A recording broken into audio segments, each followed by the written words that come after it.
FORA.tv. The world is thinking.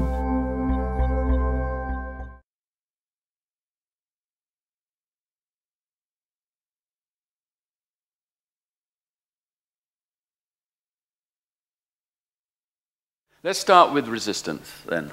And you actually meet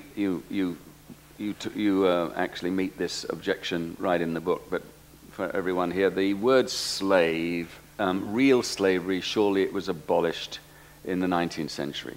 I mean, isn't this just an inflated use of language? We abolished slavery. We're going to celebrate William Wilberforce. The movie Amazing Grace is coming out. Isn't real slavery a thing of the past? Yeah, I think it's really difficult, particularly for Americans, to feel that maybe slavery is not completely over, that it's back and it exists not only around the globe but inside the United States. And I think for some reason that's why we use the term trafficking, because it's a little bit softer. It ties in with immigration, and you know, it's if I come here to say who here opposes slavery, I wouldn't get a hand up. But if I said trafficking, then we talk about, well, we do need to have strong borders. We have to have some kind of protection for the country, jobs, and it's a different kind of debate. But you know, the way I stumbled on this actually, again, was a local story. It was just here in the Bay Area. I went to a restaurant on a regular basis called Facade. It's an Indian restaurant. My wife and I thought, you know, we go as much as we could. And then on the front page of the San Francisco Chronicle was this story, slavery in San Francisco.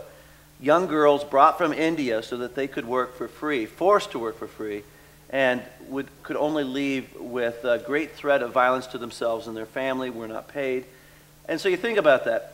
Abducted to work without pay, violently treated if they leave or try to leave. What do you call that? I think that's slavery. And it was right here in San Francisco. What happened in that case? In that case, there was a gas leak in an apartment owned by the slave owner. And one of the girls died. Another girl tried to escape, and some men tried to grab her in the public space in Berkeley. Someone called 911, and the whole investigation began. And it was discovered how deeply it went. Now, I thought that would have been a one-off experience. I thought it was strange.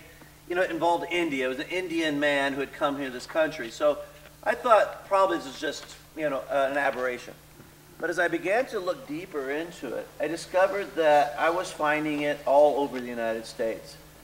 A church in Massachusetts, a garment factory in Los Angeles, agricultural workers in Florida. And I discovered that this was not only happening overseas, which it was in large numbers, but also here in the USA. And you said a church did this? Yeah, I met a young woman. It was one of the first survivors I met. A young woman by the name of Kim Meston. And she was from Tibet. Her family had to flee the violence that engulfed China. And she came to a camp outside of Tibet. And a pastor from Worcester, Massachusetts, right outside Worcester, a small town, came to the camp where she was living with her family. Kim was only 14 years old, and the pastor promised that he would give their daughter education, they would give their daughter a job that they could send money back home.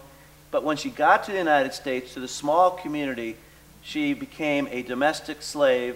She worked only in the church and in the home, and the pastor used her as a sexual slave as well. She did that for 5 years. The thing was, the community there in Massachusetts, they never even thought that this could be. In fact, they even lauded the pastor for doing such a nice thing for a young girl from India, because it's not in our screen. We don't think in those terms.